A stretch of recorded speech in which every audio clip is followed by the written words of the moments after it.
This is to tell you more about Deb Kay. I'm very just so excited she's here, and she has a long history of cooking in the restaurant business, but also a long history with Northwest Veg and being part of our organization, also through classes and workshops and her kind of vegan journey.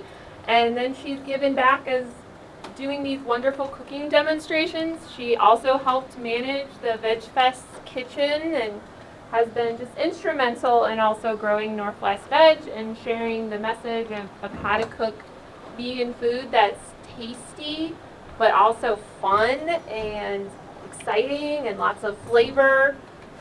And she's trained with some really great vegan chefs like Mark Reinfeld and Al Chase, and she's completed as a certified vegan fusion instructor to really take a lot of lessons from them to share with her cooking demonstrations. And if you haven't tasted her food before, you're going to taste it today. Well, she had a food cart. Yes, I did. So nice. She's done a lot of cooking classes at local community colleges. She's just shared so much in the community, and we're so excited to have her here today. Thank you, Deb. Thank you. Okay, hi, I'm Deb Kay, like she said, and thank you very much for that wonderful introduction. I wandered into Northwest Veg 2016. 2006 was their second Veg Fest ever, and the cooking demo was the founder of Field Roast Sausage. I have the recipe and my notes even, you know.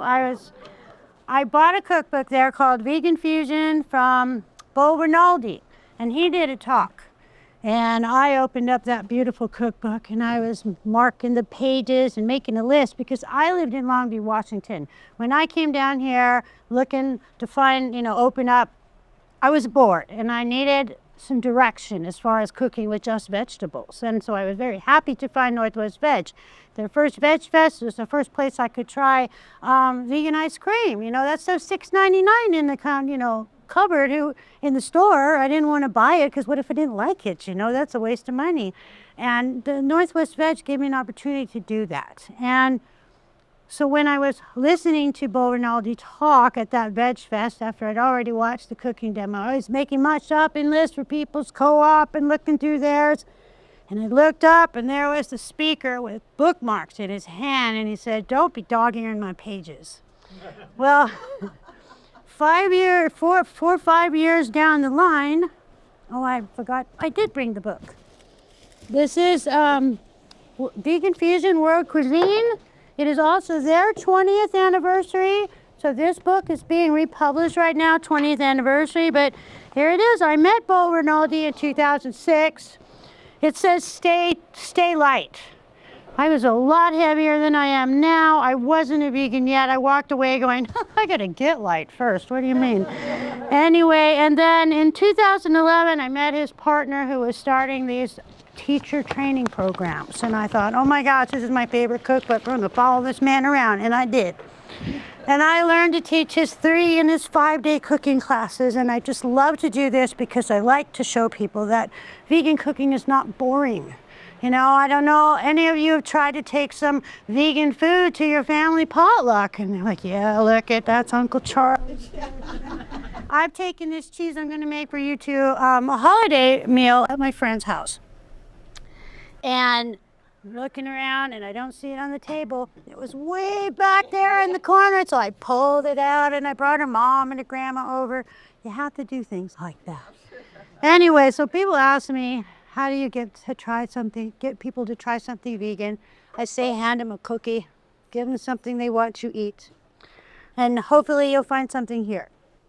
So what I did today is, my theme is kind of like what's in your kitchen. Now, the first thing on your menu packet, you didn't have these yet. Okay, so when you get your menu packets, the first items on your list are spice blends.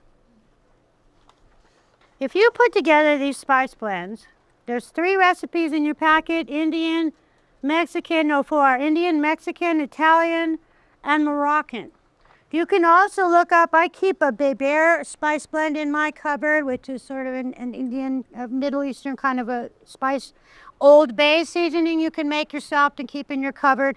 Poultry seasoning. Poultry seasoning doesn't mean poultry. That's the seasoning they put on poultry. So that's what you're going to use in your holiday meals, is the poultry seasoning to give it that, you know, holiday traditional taste. I also keep a chai spice in my cupboard. So you make a double recipe of any of those. They will fit in these little jars, which is a half pint. And just by having these around the house, when somebody gives you too many zucchini, you can take that one zucchini and all your spice blends, make a different dish every night. You can take a recipe, and this is how Vegan Fusion teaches their cooking, is you take a recipe and you call it a template. Most recipes have 3 or 4 main components. The main component today is butternut squash. Change the butternut squash if you want to do something different. You have a flavor component, which is usually your spices or your herbs, and then a liquid component. By changing 1 or 2 of those things, you could take one recipe and change it into 50. What we're going to do right now, though, is talk about our first recipe. Anyway, I have these in my kitchen all the time. Pretty easy. You go to Winco has bulk spices. There's a lot of stores around. I live in the woods, so I don't shop at Whole Foods or any of those stores, so I won't be able to tell you where to buy these things. But I do know there's places where you can get, what is it called now? Chef's Warehouse. That's a good place to get spices. And you make these blends and keep them in your kitchen, and it's very handy. So the first thing we're going to do is we're going to make a recipe using the Mexican spice blend. And that is our nacho cheese. The first recipe you come to, though, is for the raw nacho crackers. This is mostly, if you have a dehydrator, a little bit of an advanced vegan, this recipe is for you, because this is the crackers you're going to have on your samples. So I want you to have the recipe also. Plus I want you to know there's nuts in it. So if you're allergic to nuts, you can't have my first sample. I apologize. The next 2 recipes do not have nuts. Everything's also gluten-free. So if you wanted to make these crackers, they're very simple. You're going to soak walnuts, pumpkin seeds, sunflower seeds for at least 2 hours in water. You're going to drain those, and to that, you're going to put those in a food processor and make sort of a nice meal out of it. Add some sesame seeds and the spices. The spices. It says ground cumin or cayenne. This is where you grab your Mexican spice blend and say, hey, I'm going to make this my own recipe. And that's what we're going to do in the cheese. And sea salt. So that's what's in the bowl. Then in your blender, you're going to put 2½ cups of tomatoes, the jalapeno peppers, garlic, lime juice, and onion. And you just make a nice slurry with that. And you pour that slurry into the seeds that you had ground up in your food processor. And then the very last thing you do is add your fresh ground flax meal. The reason I say the last is because if you've ever worked with flax, you know it's very mucilous. And the minute you start putting it in there, it's going to get all mushy and sticky and start growing. So that's what we put the last. I put it in last. And then that fills about 4 dehydrator trays and takes about 48 hours. And that's for you dehydrator people. I had a dehydrator before I went vegan, but we won't talk about why. All right, so the nacho cheese dip. This one I really like. This is a very versatile recipe. This is a blender recipe. We're going to start with a cup of cashews that I have soaked before the class. Now, Winco has cashews for about $5.63 a pound. Broken ones, almost always. Broken ones are always $3 cheaper than whole cashews. You don't need whole cashews unless you want your dish to look pretty. So, broken is always better. I get my food from Azure Standard. We can talk about that later. Does anybody know what that is? Very good place to get your bulk foods. I can get cashews for $4.50 a pound. Organic. These are organic. But I have to buy a lot of them. Azure Standard is, yeah, it's a farm in Dufour, and they buy in bulk and distribute. And so you order online what you want, and then near your neighborhood, some volunteer is taking the delivery. So I'm truly buying my groceries out the back of a truck. I love it. Next, we're gonna add the red bell pepper, the Anaheim pepper, and the butternut squash to this. Now, I brought an Anaheim pepper because a lot of people don't know what they are. This is the Anaheim pepper. You find this in almost every grocery store. It's very mild. Good luck finding it organic unless you're at Whole Foods or Natural Grocers or something, but this is an Anaheim. This is the butternut squash. You see how big that is? This is why I'm going to teach you some versatility with it. We only need a cup and a half for this recipe down here. So I'm going to teach you what to do with the rest of it for recipe number 2. And then I'll give you a holiday idea too. Okay, so we got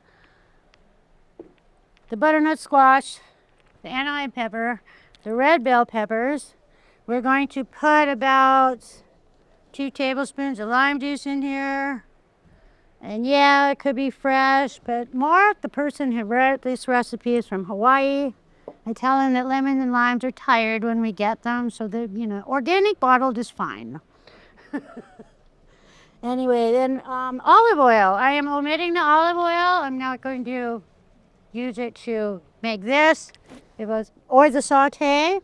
We have 2 tablespoons of nutritional yeast. That's going to give it its real cheesy flavor. All right, and then it says 1 tablespoon normal shoyu or wheat-free tamari. I brought coconut aminos because a lot of people don't like the soy.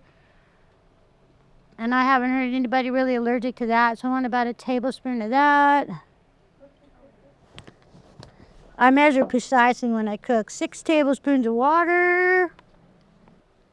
So I forgot to mince the garlic, but we're going to blend it, so I don't care. I'm mincing it with my hands right now. There we go. You have samples already made. Don't worry about that.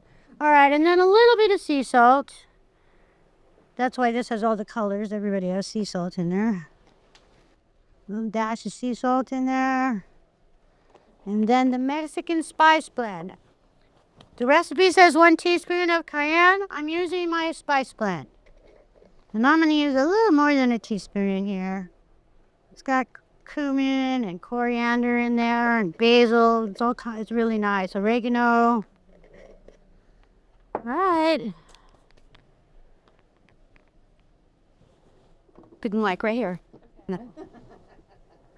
And then I'm just going to give that out. All right, and this is our nacho cheese that you're all enjoying on your raw nacho crackers. Yes. Is this squash raw, or do you cook it first? It's raw. This is raw nachos, ma'am. This is a raw, live dish. What makes it live is that I soak the nuts and that caused them to sprout a little bit. So that's what we call that live. So there's this. The white sauce that you have on there is creme fraiche. This is a very complicated recipe. Ready? 1 cup of cashews, 1 cup of water, dash of salt.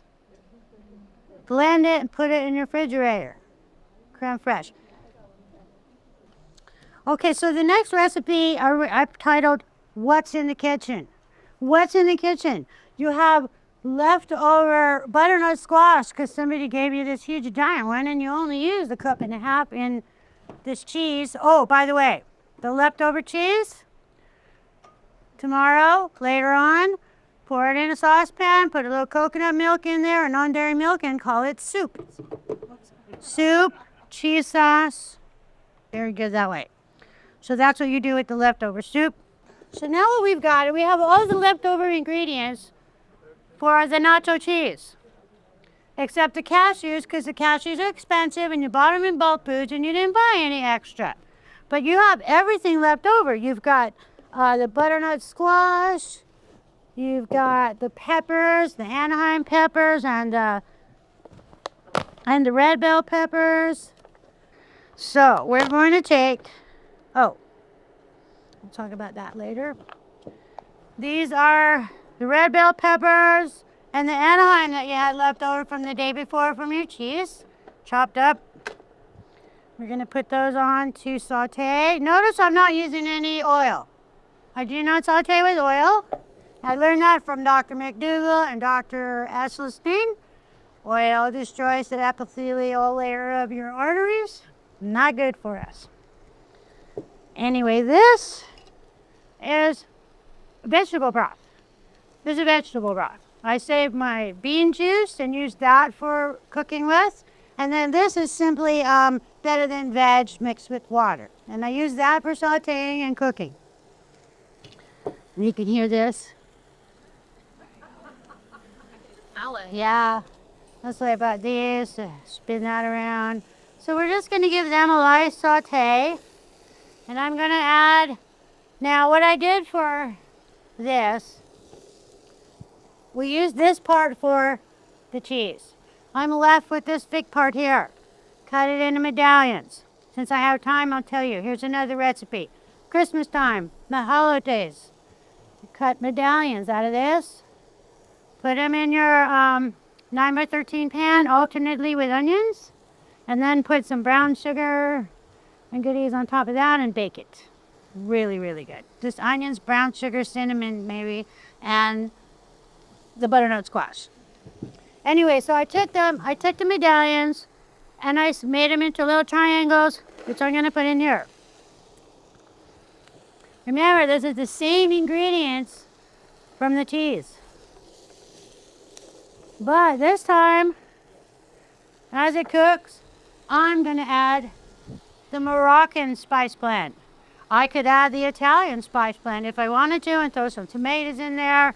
I might throw about half of these because I had some in the refrigerator left over. I also had some beans. I cooked them for you, but they're left over in the refrigerator. These are just some white beans from Rancho Gordo. I love Rancho Gordo beans. I belong to the bean club. But beans are very inexpensive. You can find beans cheap at grocery outlet, Winco. I mean, there are so many different kinds of beans, and I cook beans about once a week in the Instant Pot. There's only 2 of us in our house, so I'll cook a pot of beans and put half of it in the freezer for another meal. But that way we always have something in the refrigerator that's healthy to eat, like beans or a salad, because you know we open that refrigerator when we're not hungry or when we shouldn't eat. If the good stuff is already cooked, you're going to grab that. If it's not, you're going to grab the easy stuff. So I try to make sure that I will cook a whole bag of potatoes so that there's cooked potatoes that you could make a meal with. There's beans, and I usually put a salad with no dressing on it in the refrigerator. And man, I remember when my kids were the teenagers, I always had beans in the refrigerator, always had salads, always tortillas. And they would come in with a frozen burrito every day. I don't understand it. Every day. Anyway, that's my way of making it easy to do this transition into vegan. I mean, I got bored. In the 80s, I learned a vegetarian lasagna and a vegan chili, and I had those for years. But then when we decided to go straight vegetarian, I'm like, okay, I made a salad, I made this, I made my lasagna, what else am I gonna do? Then I got Northwest Veg. And I volunteered, and I started meeting chefs and going to, when I did it, they had this, the Master Veg program they just started out, which was an inexpensive program, like 10 weeks of good information and a cooking demo every time. They had Veg 101, which is also the same kind of a thing. And again, it was information, a lecture, and a cooking demo, and it was $55 for 10 weeks of training. Just excellent. So if you want to learn more, volunteer with Northwest Veg, because you can't fall off the edge if you're in the middle, and you'll learn a lot. I've gotten, by volunteering in the kitchen, I've worked with Miyoko Skinner, I worked with the author of Forks Over Knives, gosh, lots of people. And that's where I got a lot of my skills. And it was a lot of hard work, but sheesh, just hang around. Anyway, back to this. That's my Northwest Veg. You can also get Northwest Veg's newsletter without becoming a member. And so that way you can be informed about what they're up to. You hear that sizzling and it starts to get dry? I'm teaching you to dry saute. This pan's doing really good. But when it starts sticking and drying out, you add your liquid about 2 tablespoons at a time. You don't want to lick too much because we're sauteing, we're not steaming. So, and you don't want to stir it either. It's hard. But sauteing is actually the act of drawing the liquid out of vegetables. So if you want to test that, let's see, the way we cook is we do the onions and then we put in the peppers when they get dry because the peppers will bring in more moisture. And then you bring in the mushrooms, which are even more moisture. You want to test that out. Take a dry frying pan, throw some mushrooms in it, and do your best not to stir them. Just let them sit there. Pretty soon, there's going to be a lot of moisture in that pan. It just comes right out, comes right out of them. So I'm putting this around. So while it's sauteing, I want to put in my Moroccan spice blend. So when we do this, people upstairs are going to wonder what's going on here. It says 1 teaspoon, but oh well. So, well, in my directions, I tell you to start out with a tablespoon and then taste it. So I put these in here and toasted spices. By the way, we don't have any mistakes in vegan cooking. If we burned it, we toasted it. If the cake didn't rise, it's a chocolate mousse cake. We just call it something else. So these are the white beans. They're simply cooked in nothing but a little bit of the veg broth. Better than veg, that's how I did it. In my crock pot, I just put beans in, water, and a little bit of better than veg. You don't want to put salt in your beans until they're almost cooked. That slows the cooking. If you've ever had beans that cook for hours and hours and you thought, they're not doing anything, you probably salted them or there's tomatoes in there. That slows down the cooking. That's unbelievable. Okay, isn't that pretty? Now I'm going to add a little bit more because I want to simmer that. Is there anything more I wanted to put in here? No more twos. Okay, so we've got our peppers, the red peppers, the Anaheim peppers, butternut squash. Put about half of this can of tomatoes. I don't want it to be tomato sauce, so I just want a little tomatoes. And really, all I had in my fridge was 1 cup of tomatoes. I want you to not be afraid. I mean, I love buying vegetables I've never seen before, just to play with them. I would go to the farmer's market before I went to the grocery store to see what I wanted to buy, to go with what I got at the farmer's market. All right, and so all I'm going to do now is simmer that until everything's tender. Take a few minutes. Isn't that pretty? Yeah. Okay, let's let them have some. Okay, and then I got a secret to tell you. I never made this until last night. That's how easy this stuff is, though. That's how confident I was. And I'm going to take this stuff in here, make the same recipe. Okay, and I would say this is already done. Look how fast you made dinner. You came home, gosh, I don't feel like cooking, but look what I found in the fridge. Dinner's done. And you could put like a grain with this. You know, you could serve a couscous or quinoa, or you could take some greens and cut them up real small, chiffonade, and put them in at the end. Then you'd have nice greens. You have all your things here. Greens, grains, protein, everything's going on. So I used to run the demo kitchen for Veg Fest, and that's where I got to meet all these people. This little burner, these were a good purchase. $69 for 2 of them, and I bought them way back in 2011 when I started, or 2010 when I started cooking classes. All right, and now, yes, we all want to be healthy, but we all love our sweets. So I'm going to make some pudding. This is Fran Kostikin's recipe, almost instant pudding. She wrote 2 cookbooks. One is, Decadently chocolate, something like that. Decadent vegan desserts, I think it's that one. And vegan chocolate. If you want to bake, you want to make truffles, you want to make, she has the chocolate cake chocolate cake to live for in her book. Absolutely wonderful recipe. If you've ever bought bought chocolate balls from me at one of the vegan markets, it was her recipes. All right, so we're going to make pudding. We're going to start out, I think, a cup and a half of milk. There we are. All right, we need a half a cup of sugar. I'm using organic cane sugar today. I like to use coconut sugar for this recipe. You can use agave, maple syrup. You can use date syrup if you're, avoiding sugar 100%. I chose this because it seemed to me the one that people are less allergic to in this crowd. So that's why I'm using the cane sugar today. Also, I have sifted all my ingredients. That's one thing I do with baking and doing the stuff like the pudding is I will sift the ingredients together. Cocoa powder, what is it? There's the cocoa powder.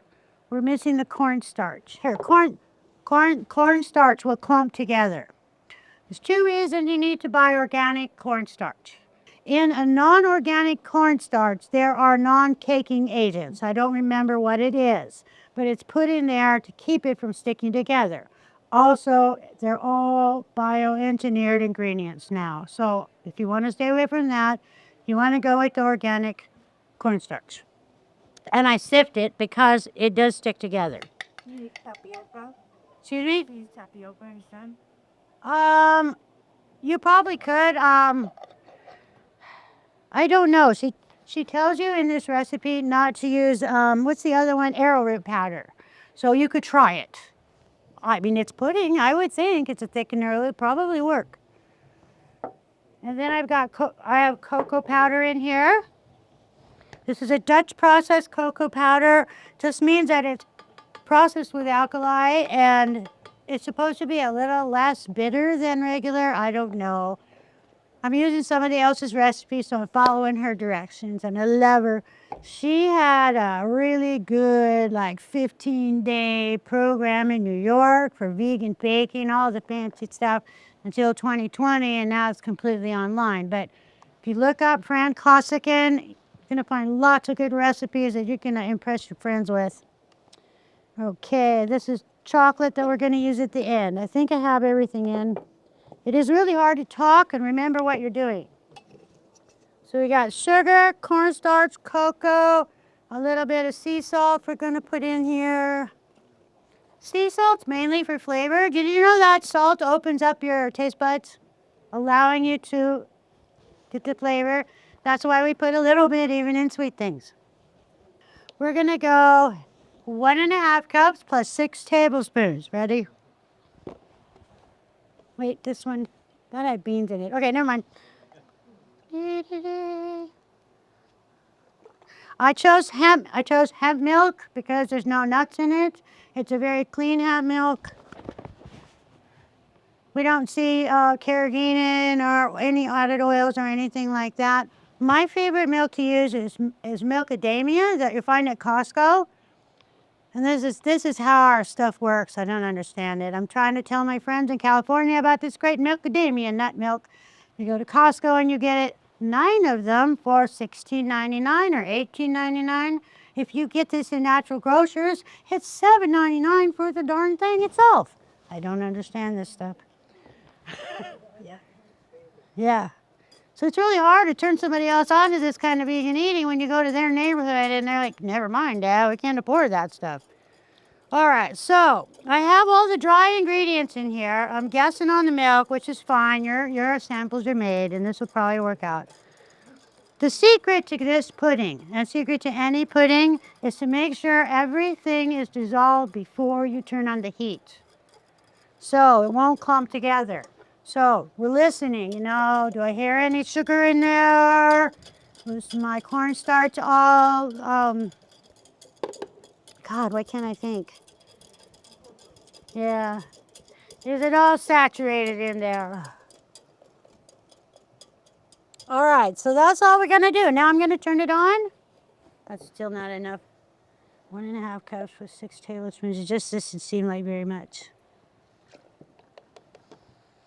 I made your samples, and of course I always have to make an extra one because my husband's hanging around. When I had my 2 sons at home, I'd have a refrigerator with samples in it, and I'd have to make extra samples because I know teenagers in the middle of the night would think, oh, she won't miss 6 of them, right? All right, so we're gonna turn this on, medium high, and pass out some pudding while we're waiting, because all you're doing now is waiting for this to thicken. What we're gonna do is I'm gonna bring it to just about boiling, then I'm gonna let it boil gently for 1 minute, then I'm gonna take it off of the heat, and I'm gonna add 1.5 ounces of 66% cocoa chocolate and vanilla.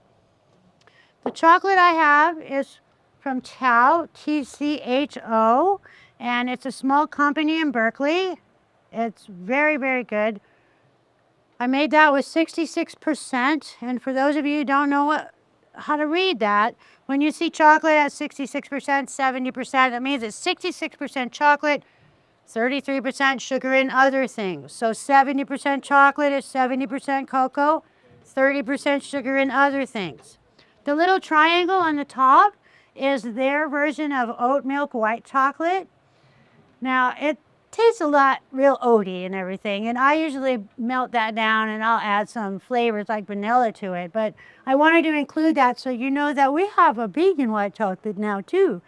But that one, you know, white chocolate's not really chocolate, and neither is that vegan. It's 30% chocolate. The rest of it's, you know, oat milk and all kinds of sweeteners, but, you know, it's okay for once in a while. How do we like it? Isn't that wonderful? Yeah. It doesn't matter what kind of milk you have for any recipe.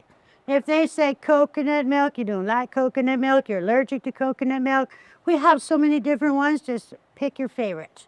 I like hemp because it's thick. When I first went vegan, my granddaughter was like 2, and she drank this just like she drank regular milk, so. But again, it's expensive unless you make it yourself or you get it at Costco or something like that. The Azure Standard, where I get my groceries, they have Pacific Foods hemp milk. They have Tofurky tempeh. They have a 5-grain Tofurky tempeh that I've never seen in the store, and I get my tempeh 3 pounds for $14. All right, so that's a little more than you wanted for the vegan cooking show, huh? This is now coming to a slight boil, and I'm gonna let it boil for about 1 minute, and then when it's done, I'm gonna add my little chocolate. There's only 1.5 ounces. So if you wanted to make this recipe, I don't have any chocolate, just go to that nice candy bar section and find yourself a 70% candy bar and chop it up. Those candy bars are like 3 ounces. You only need 1.5 ounces for this recipe. But I rarely make it without making a double. All right, I love this burner. It's already coming to a little bit of a boil here. And I'm going to put in my other chocolate. By the way, I make my own vanilla. I was lucky enough to meet another one of the people that had to do with this book. She came to help with the cooking class. And my husband says, Deb, they've got a permaculture and a vanillery in Kauai, and they say that they have problems getting house sitters at Thanksgiving. I said, did you tell her we'd do it? She says, yeah. I go, well, she's coming back and helping at Veg Fest. Don't say anything, but if she brings it up again, we're on. She brought it up again, and I went to work and said, I'm on vacation at Thanksgiving. So I got to go and be house sit for about 10 days at a vanillery and permaculture farm in Kauai, where they grow vanilla, and they hand pollinate it, hand pick it. It's really wonderful. And so I get some from them every year and make my own. likes to play with her food, or Deb Kay from Gates, Oregon on Facebook. My Facebook page is really mostly about vegan cooking and events and things like that. I'm always open for answering questions. Like Joe mentioned, I do like to do cooking classes, but since 2020, this is the first live class I've done, except for one thing at the Diabetes Support Center in Salem since 2020. I've done a couple online, but if you want a cooking class at your club or your house or whatever, that's me, yes. I had rainbow hair when I retired. I walked around 7 years with rainbow hair. It was wonderful. Oh, I got to meet people all over the place. Anyway, what I do, I'll do a demo, someone like this, or I like to come into your house or your community center, 8 of you, 10 of you, even 6 of you. I break you into teams of 2, and you all make a vegan meal from appetizer to dessert together. And the way I do it is I'll run around and I'll come over here. I'll go, Amy, you're getting ready to make your meal. Now, will you stop and tell everybody in the class what's in your food processor? And you each share what's going on and you all learn. And it's really fun because when the class is over, everybody's eating and talking about their food. And that's what I like to do. I haven't done it since 2020. I got a little depressed and didn't think it would ever happen again. So if you want that to happen, send me an email. Tell Northwest Veg you want Veg 101 back or something and volunteer. Okay, I think I'm... There we go. Thank you. Now I get to clean her up.